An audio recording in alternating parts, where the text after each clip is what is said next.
a sound of softness, echo or mirror everywhere seeking of itself. Our idle spirit by its own mood interprets and makes a toy of thought. Shallow man, using fraction of what was given us, were our minds born to unbelief, though the heart below yearned for you. Wild toward pleasure across all dimensions of our life. First to become itself was the body, while the mind yet twirled in delusion. And of the soul, it aged to a complacency, somehow aware its presence in a world unseen. Wherefore all seasons shall be sweet to us. All men live same hours of the day, same moments, and fill like pastries the center of our lives. You we hear only in trances, as when we are distracted from our pleasures. Nature will hush, and ours within it. Our sympathies will grow toward you in your silent majesty.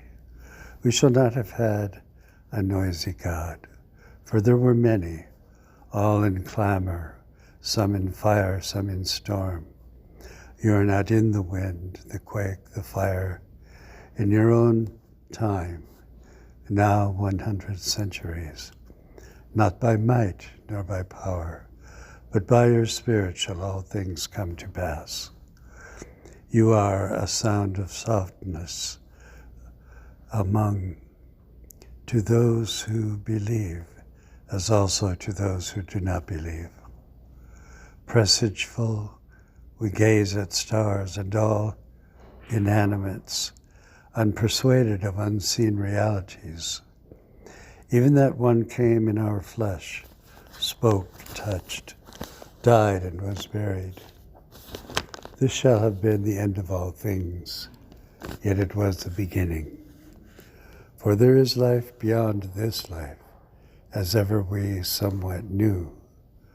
The moon was not the way, the stars, the noise, the silence, nothing but you.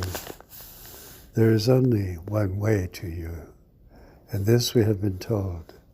The Lord came down from heaven to do the will of him who sent his Son, only begotten, and who boldly said, I am the living God, the living bread. Consume me, and you will live for eternity. My life for the sake of the world. And so it is reasonable to say, beyond all activity or philosophy of earth, that he who has spoken to us in the Spirit is the Spirit, the giver of life. And be it known that no man can come to him unless it has been given to him from the Father. There is a frost upon the midnight of the earth. Gladness, which was briefly here, has now departed. And shall there be a greater? Yea, there shall be a greater.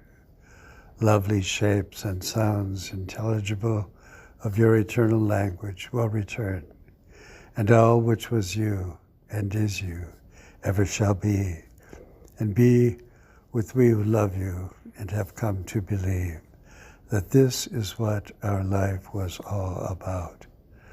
The Father loves the Son,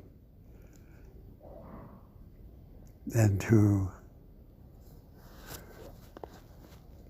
returned to him all that were lost. Amen.